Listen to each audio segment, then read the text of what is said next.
Welcome to Islamophobia for Dummies, the step-by-step guide to seeing how ridiculous Islamophobia really is.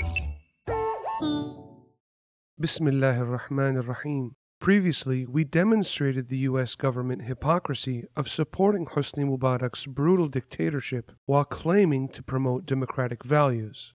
Now, other than the U.S. government, who else supported Mubarak's oppressive regime? The Israeli newspaper Haaretz reports Israeli diplomats are urging the United States and European nations to mute criticism of Mubarak to preserve stability in the Middle East. And for the most part, that's exactly what the U.S. media did. We don't know where this is going to go yet. 73% of the American people who view television said that they would really prefer to be watching stories, domestic stories. We saw one picture all the time, which apparently bored a lot of people. Egypt continues to be rocked by violent unrest in a major test not only of the power of democracy, but also of the American attention span. 10 days? Really? I say free yourselves or get off the pot. We got a Super Bowl coming. Priorities. So what is the most important aspect of these revolutions to the U.S. media? Tonight, we'll look at the question a lot of Americans are asking, what's all this going to do to gas prices? Real Americans paying the price for revolution. And how did real Arabs and Egyptians feel about the U.S. media coverage? Every Arab who writes to me has been telling me, go Egypt, congratulations, because we want this freedom for the entire region. This is a historic moment. I urge you to use the word revolt and uprising and revolution and not chaos and not unrest. I was getting really upset that every time I went on a show, all you would see is crisis in Cairo, unrest in Egypt. And they were totally missing the historical significance of what was happening. These incredibly courageous people in Egypt were standing up to a tyrant of 30 years. And all they wanted to ask was, are American citizens safe? And how are the artifacts in Egypt? And I said, look, everybody's safe. We all care about the artifacts, but can we please talk about Egyptians and what a historic moment this is? But then there was a major turning point in the U.S. media coverage. These days, it seems like you can't have an armed street mob without it turning ugly. And unfortunately, one of the exquisite works of art in the region was damaged, namely Anderson Cooper, who today was punched 10 times in the head. We were set upon by pro-Mubarak supporters, punching us in the head, attacking my producer, my cameraman as well. All right, Hosni, now you've gone too far. Hands off Anderson Cooper. There's not to be a silvery wisp out of place on that man's glorious head. The crowd kept growing, kept throwing more punches, kicks, trying to grab us. It was pandemonium. I mean, there was really no control to it. Suddenly a young man would come up, look at you, and then punch you right in the face.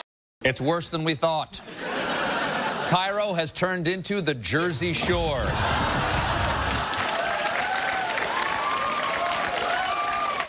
Violence by Mubarak's forces, not against Egyptians, but against foreign journalists, is when some in the U.S. media really started living up to their journalistic responsibilities.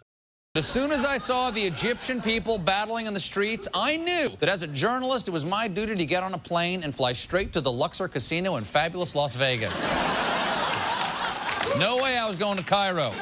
I saw what they did to Anderson Cooper, and frankly, if I'm going to get stampeded and punched in the head, it had better be at the prime rib buffet. As bad as it is there, it could get worse, and I know because Anderson is still wearing a shirt with a collar. Until Anderson puts on the tight black Donna Karan, legally the UN doesn't send in peacekeepers. The unrest continues, folks, and it hit terrifying new heights when, for the second day in a row, CNN's immortal news elf, Anderson Cooper, was assaulted. He tweeted, "Situation on ground in Egypt very tense. Vehicle I was in attacked, my window smashed." I never thought I'd say this, but clearly the time has come for Anderson Cooper to step down. His cruel reign of making us self-conscious about our abs is over. The Egyptian people have spoken. Your reign has ended. The sad thing is that there were actually people angry at reporters like Anderson Cooper for siding with the protesters and exposing Mubarak's goon squads. The protesters have been set up as being on the right side. I mean, again, Anderson Cooper went on the Letterman show to talk about how he was roughed up by the crowd. Hasn't the man any modesty at all? Forget journalistic ethics. Doesn't he have any personal modesty?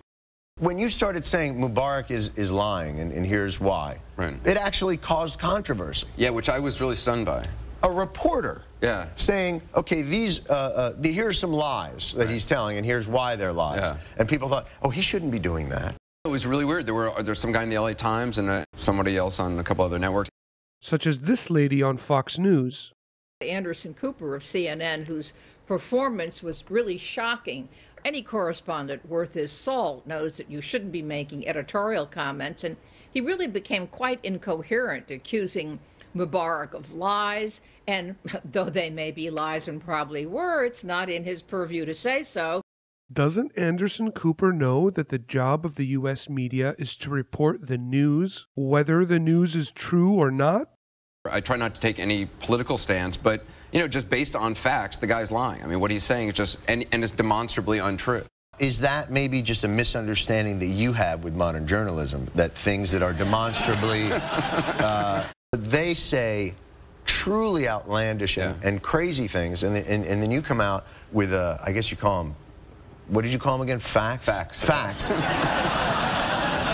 Yeah, I find it weird that seemed to cause a drama in the world. Well, I really hope that in the future you think a little more cautiously about this whole objective reality How thing. I label it.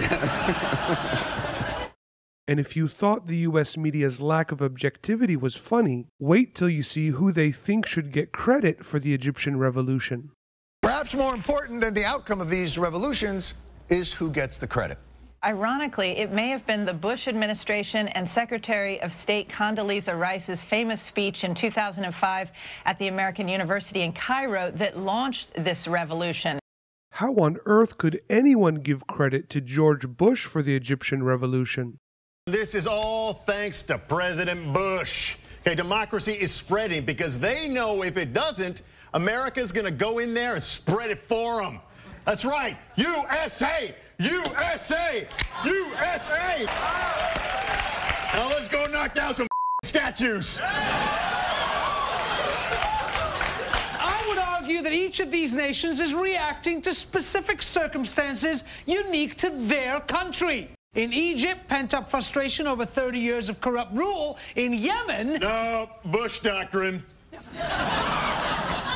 But seriously, is there anyone else who wants to give credit to the Bush doctrine? Along with President George W. Bush, you talked about freedom back as early as 2004 coming to the Middle East. A lot of people said you're crazy, you don't understand the culture. Can you take any pride in what is taking place in the Middle East? Hey. Just so we're clear, President Bush and Tony Blair didn't invent freedom in the early 2000s. By the way, Brian, the argument against the Iraq War wasn't people in the Middle East can't handle democracy. It was that they might not appreciate its forced import. And then there are those that will give this credit to President Obama.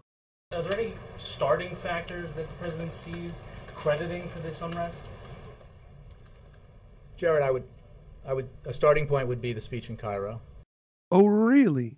Freedom is spreading through the Muslim world because of Obama and his 2009 speech in Cairo. He inspired and impressed people to embrace democracy, and 19 months later, here we are.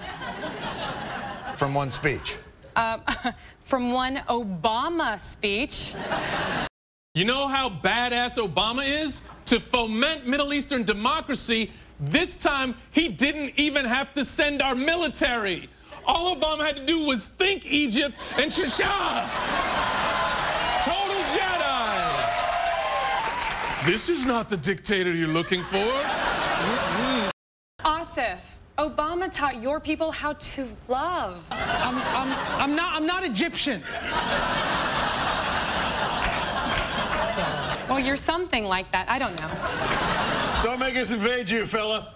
The U.S. media should have called out the White House's ridiculous attempts to take credit. We did it! We toppled another despotic dictator! Well, Wyatt, I don't think this is us, though. Do you really think, Wyatt, that the United States deserves the credit here? Hell yeah! Just look at this dramatic image of our brave boys tearing down a statue of the tyrant Mubarak. But that's USA! Don't encourage. We didn't have anything to do. Who else does the media want to give credit to? This protest has been organized largely on Facebook and Twitter. It was a revolution that really started on Facebook. It was sustained by Twitter and saved by Google. Quick question. If 2 speeches and a social media site is all we needed to spread democracy, why did we invade Iraq? Why didn't we just, I don't know, poke them? So in Egypt, they use social media to foment and sustain a peaceful revolution. Whereas here, we might use it to say, see an orangutan pee into his own mouth.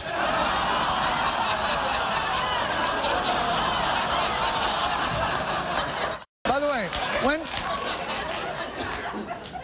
when's that coming out in 3D? Because And you'll never guess who wants to take credit for the freedom of communication and open internet in Egypt. These demonstrations wouldn't have taken place without the freedom of expression, freedom of press, and many other forms of freedoms that was granted to the Egyptian people by the reforms Egypt is embracing. Hosni Mubarak and the U.S. government should get equal credit for the revolution, in that they're both responsible for the oppression of Egyptians. Really? Is that where this has to go? You want to give less credit to the US of A than to Mark Zuckerberg and a bunch of Egyptians nobody's ever heard of? So from now on, you just sit back and let nations build themselves. Who can rebuild Egypt better than us? We already did it once in Vegas, and it's way better than the real Egypt. We spent a lot of money in the Middle East. That makes it ours. We bought it, we get to break it. No, that's... But there is a group that deserves less credit for the Egyptian revolution than the U.S. does. Al-Qaeda wants the world to know that while they support this coup of a secular, Western-backed autocrat, they deplore the methods used in carrying it out. It was a peaceful, homegrown rebellion, Egyptians rising up for themselves. It's just that Al-Qaeda likes to think there's still a place in the world for violent, chaotic, and ultimately futile expressions of murderous extremist rage. The Egyptian people are the only ones who deserve credit, and a few in the media did recognize this. Some people chose to neither give credit to nor fear for America, placing the focus on, of all things, Egypt. The credit does not belong to us. The credit belongs to those young people out in the streets of Cairo who were so brave. That is over the line, Gergen. It was us and the internet. George W. Bush and Pets.com. It was Freedom Fries and J-Date. Well, probably not J-Date. So let's focus on the Egyptian people for a minute. They're very aware that the role of the United States has had in propping up Mubarak. Many of them say they respect President Obama, but they are very disappointed in his response to this popular uprising, that he has not given up an outright call for Mubarak to step down. Those people in Egypt are probably wondering why we in the United States had supported this repressive regime of Mubarak's for almost 30 years now. It's funny, it's a simple explanation. We were testing you. We had to know if you were worthy, or if under duress you would perhaps give away our secrets, our freedom secrets. Perhaps it would all make sense if I show you what you've won. Come with me, and you'll be in a world of voter participation. Take my hand, go into the booth, and vote for an electoral representative who will represent your community. Anyway, good luck with all of it. Sorry about the tear gas canisters. As for what credit the U.S. government deserves, the British journalist Robert Fisk best describes it. One of the blights of history will now involve a U.S. president who held out his hand to the Islamic world and then clenched his fist when it fought a dictatorship and demanded democracy.